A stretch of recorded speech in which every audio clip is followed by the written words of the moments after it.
climbed to the highest vantage point to watch the sunset behind the mountains. Then I climbed back down to crawl into my sleeping bag, turn on my flashlight, and read one of my favorite psalms.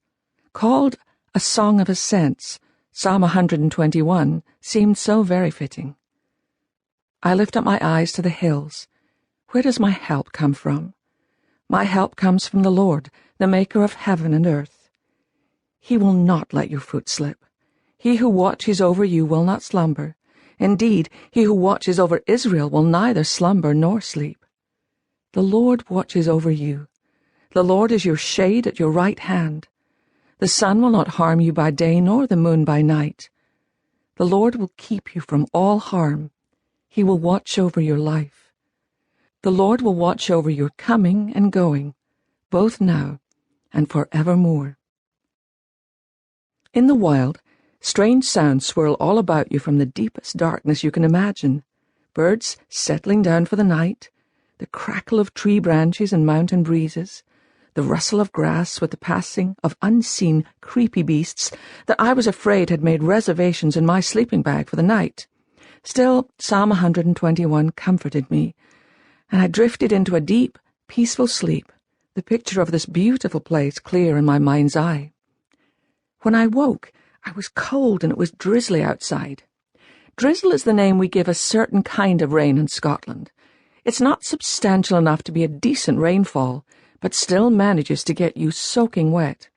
So I changed into warmer clothes for the day as Moira heated a can of baked beans and cooked sausages on sticks over the fire pit. I fetched some water from a stream to make tea, and we ate while looking over our map. Once we settled on where we were and where we wanted to be by sunset, we began packing up and set off on our first full day of expedition. The hike was demanding that day, and not just because of the drizzle.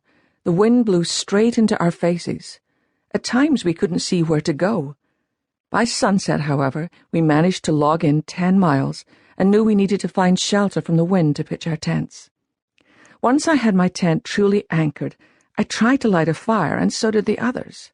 Tried was as far as any of us got. The wind blew, and at times it sounded like a wolf howling in the mountains. Sitting in the dark and cold, the gusts pushing about us, I reminded God about his not slumbering or sleeping and watching over me promise.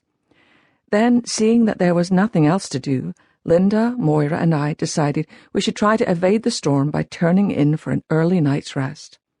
I pulled 2 sweaters over my sweats and burrowed deep down into my sleeping bag. I listened to the wind blowing for a while before falling, once again, into a deep sleep. The next thing I knew, I was wakened to the night in a state of confusion. At first, I couldn't remember where I was, and, more pressing, something heavy was sitting on me. I could hardly breathe. I felt around in the dark for my flashlight and turned its beam onto the roof of my small tent. Something outside was flattening the tent and me. I was terrified. I tried to call for Moira or Linda to help, but the wind was so loud and I felt muffled by the weight on my face and chest. I thrashed my knees from my sleeping bag and pushed away from the tent wall until I managed to get out from underneath the pressure. Then I crawled out of the tent to see what on earth caused all this. I almost jumped out of my Wellington boots when I came face to face with a rather large Scottish Highland sheep. I don't know which of us was more surprised, but the sheep made peace with the situation faster than I did and was clearly at rest for the night with no intention of getting up. I'm still not sure whether it tried to lean against my tent for a wee nap or if it simply blew over. I made one unsuccessful attempt to move its woolly self off my tent, and there was no point in waking Moira or Linda. There was no room in either of their tents for another body. What to do? I didn't think it wise to join the sheep in the lean-to, so I pulled my sleeping bag out of the tent and tried to come up with a plan. The real problem was the wind. I knew I couldn't sleep completely exposed to the elements, but I remembered seeing a cave cut into the side of the mountain when we were scoping out the terrain. Using my flashlight, I made my way back to that cave. After making sure that I wasn't joining anything that might see me as a late-night snack, I crawled inside. I made myself as comfortable as I could with my sleeping bag and settled in for the rest of the night.